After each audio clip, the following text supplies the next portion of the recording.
Ngayon, pupunta tayo sa zone ng pagbubukod at para magawa natin yon, kakailanganin natin ng monster truck, pati na rin ng napakaraming iba pang kagamitan na susubukan natin mismo sa loob ng zone. Dahil wala namang naghihintay sa atin doon kundi mga mutant at iba pang panganib. Nagdesisyon kaming gumawa ng dambuhalang truck laban sa mga mutant gamit ang lumang GAZ 51 bilang base. Dahil sigurado ako na ang sasakyang ito ang kailangan para labanan ang mga zombie at mutant. Pagkatapos, gamit ang lumang sasakyan, diretso tayo sa exclusion zone kung saan naghihintay ang mga hamon, pakikipagsapalaran, at laban sa mga mutant. Dito magkakaroon tayo ng malakas na combat shovel, kakailanganin natin ng maraming gamit para sa kaligtasan, at syempre maraming sandata. Sige, gawin na nating halimaw ang truck na ito.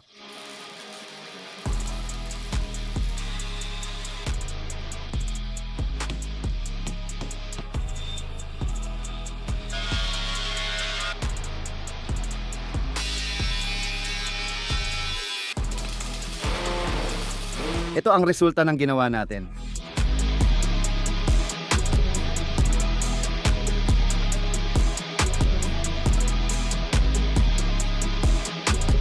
Talagang kamangha-mangha ang proyektong ito. May gumaganang tunay na flamethrower pa. Oo. Itong bagay na to ang tamang gamit para labanan ang mga mutant. Tara, damhin natin ang atmosfera ng Chernobyl Exclusion Zone sa totoong buhay. Para dito, kailangan nating magbihis at sumakay sa halimaw na to, haha, sa Exclusion Zone. Pinakamahalaga ang dalawang bagay. Una ay ang iyong kasama. Oo, Via, mahalaga talaga ang kasama. Masaya ako na ako ang pinili mo.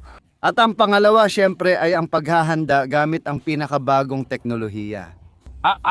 Oo, syempre, oo, lahat ay mali. Sa zone ng exclusion, mas mahalaga ang utak at diskarte dahil hindi masyadong makakatulong ang mga teknolohiya mo. Tara, mag-load na tayo. Sige, hindi ako sang-ayon dyan, pero tingnan natin. Seryoso? Mga tuyong pagkain mula sa individual ration pack. Tama na ang daldal, mag-ayos na tayo. Luma na yan. Ako nga, nagdala ako ng mga normal at modernong pagkain, mas advanced at siguradong mas maganda ang mga yon. Oo, susubukan natin yan ngayon sa loob ng exclusion zone. O, tapos na tayo sa kagamitan, nakuha na natin lahat ng kailangan. Kahit na si Seryosa, hindi ako sang-ayon, talagang hindi, tanga siya. Hindi ganun pumili ng kagamitan, pero alam nyo, nangyayari talaga ito sa laro. Kung saan pwede kang pumili at i-customize ang gamit mo. Nakasalalay ang lahat ng ito sa iyong mga pangangailangan. Tingnan natin ngayon ang mga kailangan sa exclusion zone. Tara, alis na tayo. Sige, tara na.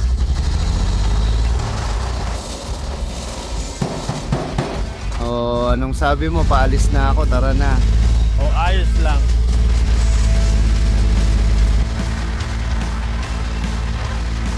Oo, nagsisimula ako nang makilala ang lugar na to. Doon tayo dapat pumunta.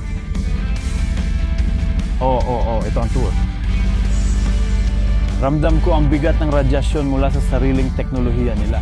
Geiger counter, grabe, kaya kinuha ko na agad ang sarili kong Geiger counter at protection sa radyasyon. Ayos lang, tara na, dahan-dahan lang, kailangan. Doon, diretso, dito dapat. Oo, doon talaga tayo. Anong pakikipagsapalaran ang naghihintay sa atin? Tara na, Via, tuloy lang. Huwag matakot, nandito na ako dati. Wala akong pakialam kung nandito ka na dati. Tingnan mo sa paligid, ang lubak-lubak ng daan, ramdam na ramdam ang radyasyon. Buti na lang at malakas ang truck natin. Kung hindi talaga natin ito malalagpasan. Doon, diretso lang. Sige. Tara. Nakakatakot ang gubat na to. May kakaibang hindi magandang pakiramdam, parang may kakaibang atmosfera dito. At may mga lamok na rin. Oo. Diretso lang, magpatuloy ka. Parang tanga, grabe. Ayan, ito na. Ito ang lugar. Siyempre. Sigurado ba tayo sa daan? Ang dilim dito.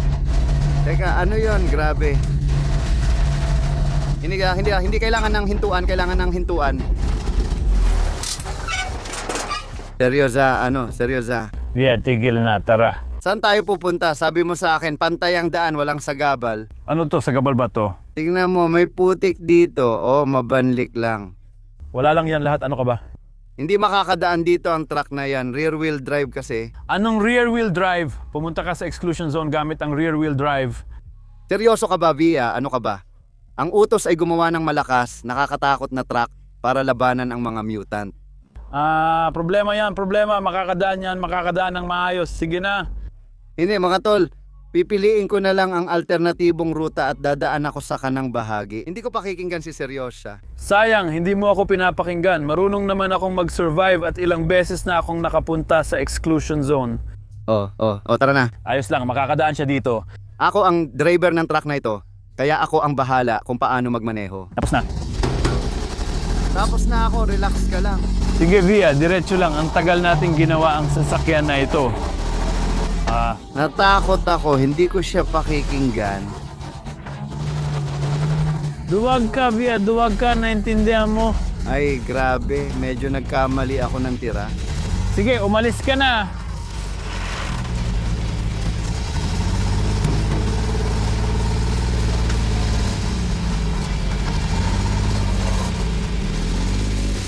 Nabitin ako.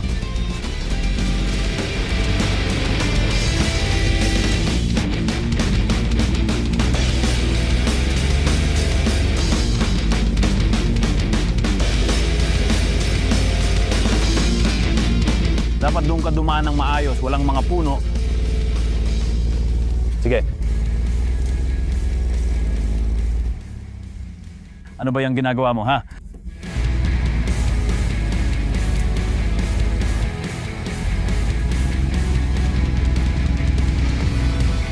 Ayos lang. Buong-buo pa ang lahat ng gamit, ayos lang. Sige, tuloy na putya. Sabi mo pa, Na dapat doon tayo dumaan sa putikan, mas malala pa. tara na, grabe. Lahat ng ito ay dahil sa iyong duwag. Sige na, kalma ka lang, tanga ka talaga, napagod ka lang sa biyahe. Sige na, tara na. Diretso lang, magmaneho ka lang ng diretso. Ayos yan.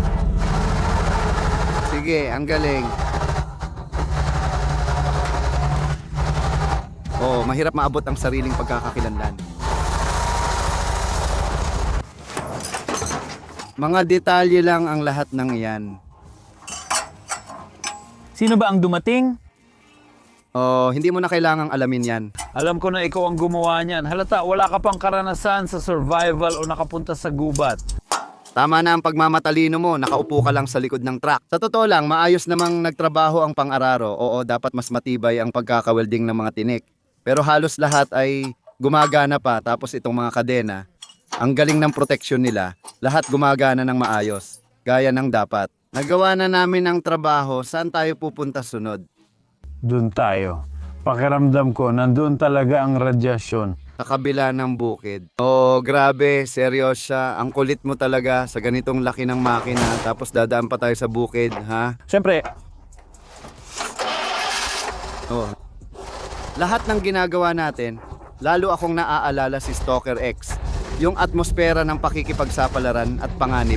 Dito man o doon, talagang matindi. balik ang galing mo. Sige pa. Ayan. Doon, tama na ang pagkatok. Sige, sige. Tara, magmaneho tayo ng maayos. Dahan-dahan lang, magmaneho ka ng maingat. Diretso lang, diretso lang. Dumiretso ka lang. Ayan, oo. Nakakatakot. Paano kung kontaminado ng radyasyon ang parang na dinadaanan natin? Mukhang romantiko ang parang. Pero medyo kakaiba. Medyo nakakatakot din. Ang ginagawa niya doon ay palagi na lang ganon.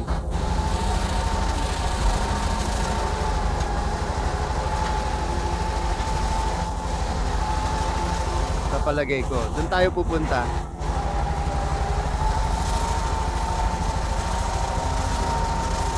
Grabe naman. Sige. Ayan na. Saan pa ba? Hindi ko maintindihan. Tigil. Sige, dito tayo magtatayo ng kampo. Bakit tayo nandito? Bakit dito mismo? Dito ang pinakaligtas na lugar. Mas delikado na ang radiation sa unahan. Hindi na pwedeng pumunta pa ron. Oh, ibig sabihin panahon na para magtayo ng kampo. Diyan ako eksperto. Si Via Via sobrang inosente pa. Wala siyang alam tungkol sa pag-survive sa exclusion zone. Sige. Oo, ayos yan. O sige. Ang pinakamahalaga, Sige, ang pinakamahalaga, malinis na tubig walang palakol. para magputol ng mga puno. Hindi. Sige, ang pinaka-importante. Sandali, eto ba yun? Siyempre, ito ang pinaka-importanteng panlaban sa radyasyon sa lugar ng pagbabawal. Itatabi ko muna ito dito. Sige, ano pa ang susunod?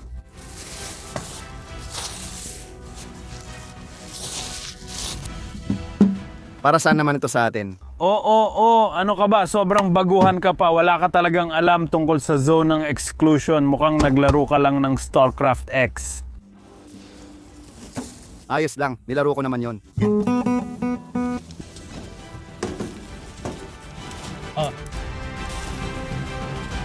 Sige.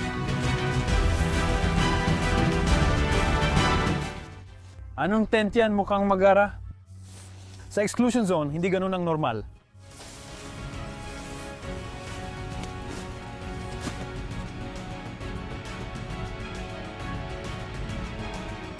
Ang pouch na may mga gamot, napakahalaga nito. Lahat ng gamot dito ay mahigpit na nakabalot at pinroseso gamit ang espesyal na antiseptiko. Nako, parang nagkamali ako. Maling bagay ang nakuha ko pero ayos lang. Magagamit din to sa umaga kung aabutin pa tayo ng umaga.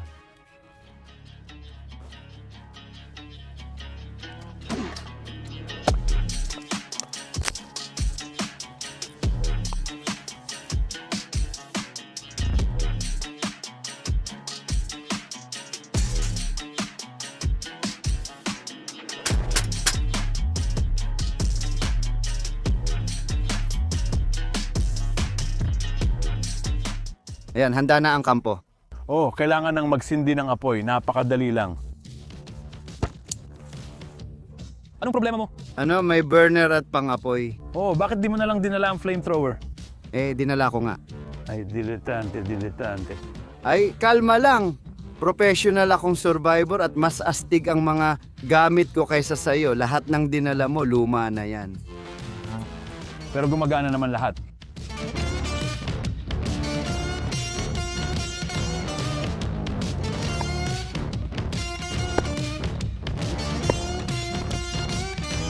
Posporo lang ang kailangan dito. Ayan lang, tapos na. Ayan, ayos na. Handa na rin sa wakas ang kampo. Mahalaga ito dahil sa matinding kondisyon, dapat marunong kang mabuhay ng maayos. Kaya dinala ko lahat ng kailangan ko. Oo, puro kalokohan lang ang dinala niya, pero ngayon lang niya naintindihan kung ano ang tama. At pwede mo na agad kainin, halos kaagad. Mas okay kung lutuin mo na, pero pwede rin agad. May kubyertos ka ba? Kompleto ako, pero hindi ako kasing barbaro mo. Meron din akong handang pagkain na kailangan pang lutuin sa espesyal na paraan. Tingnan mo, ano bang meron ako sa ganitong kalagayan dito sa Pripyat? Punchosa o chili con carne, ayan yan ang pagkain ng mga Diyos.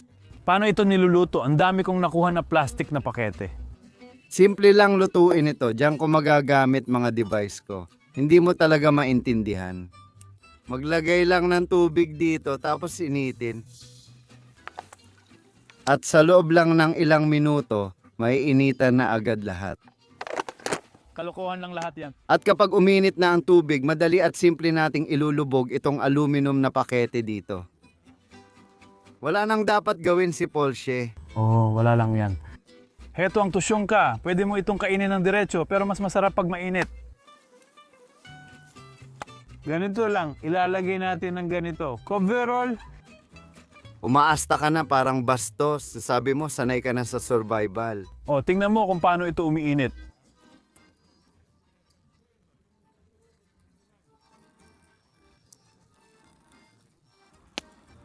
Gets, gagamitin ko pa rin ang sarili kong teknolohiya.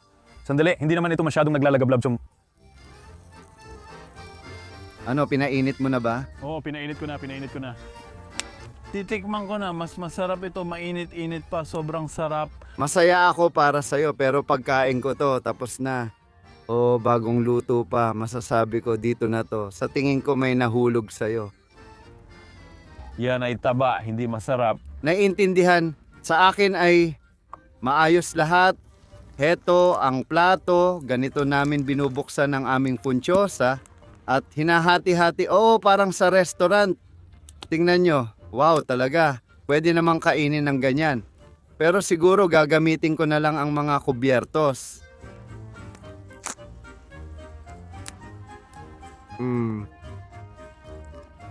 Sobrang sarap talaga. Ito talaga ang tunay na masarap. Mas gusto kong makipagkalakalan at bumili ng matinong pagkain. Ako naman, mas gusto ko yung kung ano ang nahanap ko, kung ano ang nakuha ko, yun ang kinakain ko. Sige na nga, ayos lang. Lahat ng iyon ay merienda lang. Ito ang totoong pagkain ng exclusion zone. Tara, kainin natin ito. Ito ang tunay na pagkain para sa lahat ng pagkakataon. Almusal, tanghalian at hapunan sabay-sabay. Nandito na lahat, may kalan, may pangsindi, lahat-lahat. Hindi mo na kailangan ang mga gamit mo.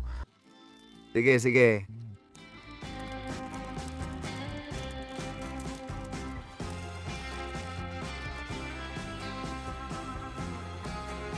Dahan-dahan kong binubuksan. Ngayon, ilang minuto na lang at tapos na, hindi mo na kailangang magpakulo. Ayos lang. Pero kailangan ko lang pakuluan minsan. Kahit anong putahe gusto mo lutuin, pwede mo itong gawin ng ganito nang hindi na mag-abala. Kasi muntik na akong magpasimula ng sunog dito. Pero pwede kitang bigyan ng galet ka. Hindi na, salamat. Ikaw ang bahala. Kumulo na, dahan-dahan lang. Ilagay natin, dahan-dahan nating buksan. At pwede na agad kainin, hindi na kailangan ng kahit anong dagdag na plato. Sa akin din, uminit na lahat. Bagong luto, mainit-init pa. Gaya rin ng dati, lahat maayos, disente, at parang wala namang masyadong komplikasyon. Ay, hindi. Iba yan. Kalokohan lang lahat yan. Lintik, napaso ako. Sige na. Oh, wow. Napaso. Mga beans gets mga beans at sa'yo rin ay mga beans. Grabe naman. Talagang parang hari ang buhay natin dito sa zone. Ang saya. Sakto lang.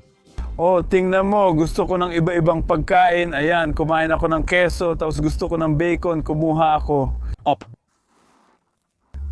Ikaw naman dyan sa chili corn mo. Kinakain mo lang mag-isa. Mas maganda naman ang kalidad ng pagkain ko kaysa sa'yo. Hindi, ang kalidad ay nandito. Oo.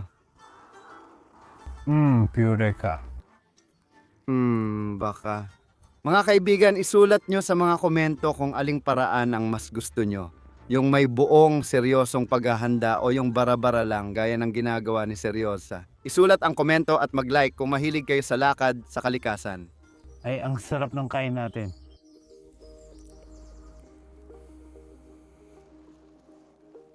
Via, anong ginagawa mo? Naglibang lang ako tapos nagpapahinga na. Nakalimutan mo na ba pupuntahan natin? Kailangan nating maghanap ng artipakto. Tara na, tumayo ka na, alis na tayo. Ha? Anong mga artipakto? Nasa zone of exclusion tayo. Ito ang pinakamahalagang bagay dito. Tara na, kailangan nating hanapin ang mga yon. Sige, maghanap na tayo pero ang gamit ko, kailangan ko talaga ang lahat ng yon. Tara, pero mag-ingat ka. Maraming importanteng bagay dito. Totoo. Oo. Pero mag-ingat ka. Maraming panganib dito. Puno ng mga mutant ang gubat na to. Mga mutant. Noon. Kailangan nating maglagay ng bitag. Dito muna natin ilagay. At ito ang magagamit ko ngayon.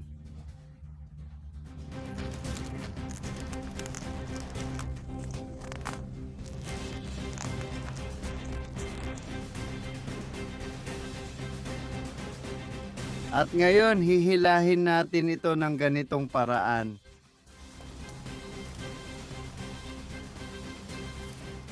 Ayan, handa na ang bitag. Seryosa, tapos na ako. Natapos ka na ba? Ganun ba? Ngayon, kung may dadaan, malalaman natin. Oo, tara na.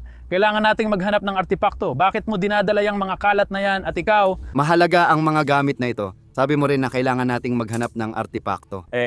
Ngayon, gamit ang bagay na to, aakyat ako sa mas mataas na lugar at makikita ko ang lahat gamit ito. Ito ay isang portable na grappling hook. At meron din ditong mga hex key, mga distornilyador. Ito sa madaling salita ay isang multi-tool. Tapos na.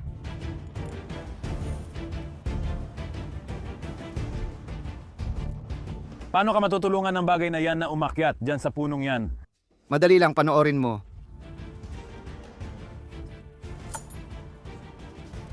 Ayan, ang ganda ng pagkakakapit, astig at matibay.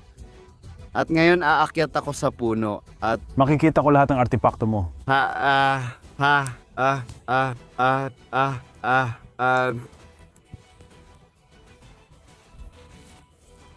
Kita mo, ang dami kong magagandang gamit para sa kaligtasan. Nakikita mo ba ang mga artipakto? Hindi, Hindi talaga nakakaintindi si Via dahil sa zone ng exclusion, mas mahalaga ang survival skills at kaalaman kaysa gadgets. Di ba sabi ko naman sa'yo, ayos ka lang? natanggal tong bagay na to. Natanggal, akala ko matibay itong device. Tara, hanapin na natin ang mga artepakto mo. May nakita ka ba kahit ano? May kumikislap doon.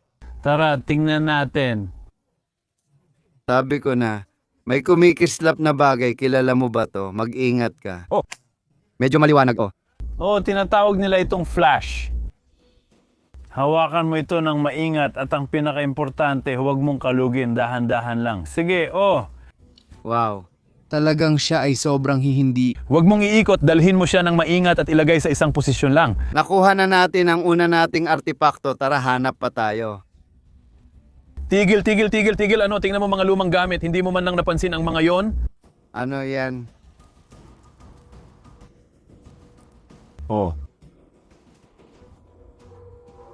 Ano? Gamit ito ng stalker? At ito rin ay maaring maging isang artepakto. Sa totoo lang, suriin kung may mga anomalya ito. Hindi, kalokohan. Walang silbi. Walang silbi. Halika, maghanap tayo doon. Tuloy pa. Tara. Sandali, seryo dyan. Tingnan mo. May kumikislap na parang ginto. Ano yon? Bungo ng mutanteng hayop. Bungo ng mutanteng hayop. Mahal ang bentahan ng bagay na to sa palengke. Wow, totoo ngang tunay na artepakto to. Bungo talaga ng mutanteng hayop. Kakaiba ang amoy. At parang may kakaibang tunog pa. Naglalabas yan ng radiation, mag-ingat ka. Radyoaktibo yan, lintik. Nasa exclusion zone tayo, Via. Mag-ingat ka at di natin alam ang kakayahan ng artepaktong yan. Mag-ingat ka, Via. Huwag kalimutan kung nasaan tayo. Astig talaga. Sa totoo lang ang saya. Pero wala akong kinatatakutan. May mga device ako na makakatulong sa akin para mag-explore ng exclusion zone at lumaban. May dala ka pa bang ibang laruan? Marami akong dala. Tingnan mo, halimbawa, may signal flare ako at kapag inactivate ko to, may lalabas na malakas na apoy at matatakot ang kahit sinong mutant. Via, magpakatatag ka, alalahanin mo kung nasaan tayo, laban tayo sa mutant, hindi ka nito matutulungan. Tingnan mo, ano yan? Bitag ko yan. Gumana ang bitag ko. Tara, bilisan natin. Tingnan natin kung sino ang nahuli natin. Tara na. Teka. Yan ay Crobosos, Albinos. Alis na tayo. Teka, hindi, susunugin ko siya. Anong susunugin mo? Tanga ka ba? Tara na, Via, tumakbo ka. Babalik na ako sa kampo. Ayusin ko to sa kanya. Ano ba yan? Totoo ngang mutant to, lintik. Susunugin ko siya. Lumayas ka. Lintik. Lumayas ka na.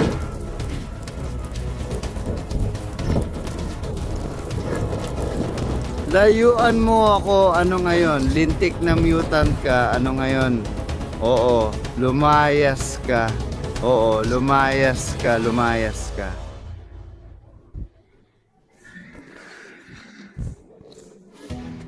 Seryoso, Bia, buhay ka. Bilisan mo, tumakbo tayo. Kailangan nating umalis agad sa kampo.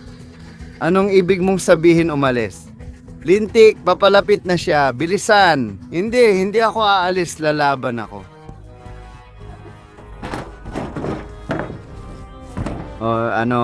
Halika dito. Sige, malaman na. Oh, anong masasabi mo ngayon? Hindi mo inasahan ng ganitong lason, tanga kang maputla. Lumayas ka dito. Halimaw, umalis ka. Anong masasabi mo ngayon? Umalis ka? Oh, anong masasabi mo ngayon? Pangit. Tikman mo to, oh. Oh.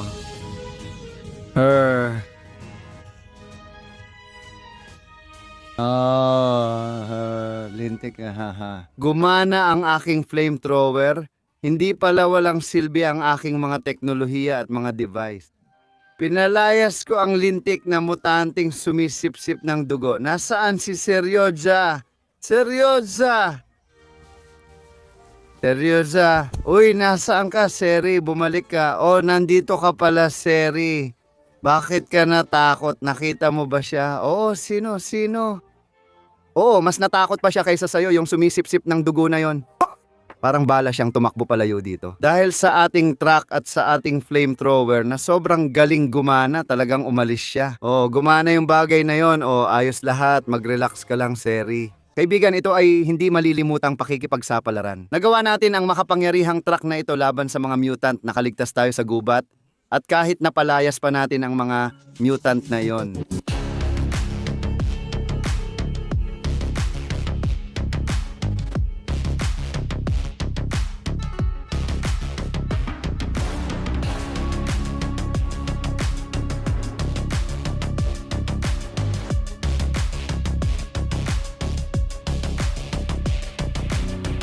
Kung nagustuhan ninyo ang video, mag-subscribe sa channel para sa iba pang video ng mga sasakyang pangkaligtasan at mga halimaw. Mag-iwan din kayo ng komento. Ano ang pinaka nagustuhan o napansing kakaiba sa video na ito? Huwag kalimutan ang like.